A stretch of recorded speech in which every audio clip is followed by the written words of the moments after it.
बिशिया रानीपुर जी शहीद फातिमा फरोड जे खून सां इंसाफ़ ॾियारण ऐं कातिलनि खे केफ़रे किरदार ताईं पहुचाइण लाइ जीअं सिंध रहबर कमेटी पारां बिछिया तंबूरा चौक ते एहतिजाजी मुज़ाहिरो कयो वियो।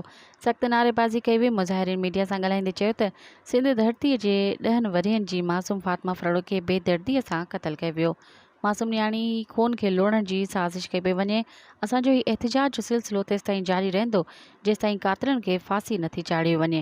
हुन चयो त फातिमा जे खून सां इंसाफ़ कयो वञे, कातिलनि खे केफ़रे किरदार ताईं पहुचायो वञे। सिंध धरतीअ ते हर रोज़ जी बुनियाद ते मासूम न्याणी जी इज़त पामाल करे क़तल कयो थो वञे। कातिलनि खे गिरफ़्तार करण बदिरां सपोर्ट कई वञे ते एहतिजाजी रैली शाही बाज़ार समेत टंडो आदम वेन स्टॉप अल्लाहवाला चौक ताईं समेत ॿियनि मुख़्तलिफ़ चौराहनि तां थींदी तंबूरा चौक ते पहुती।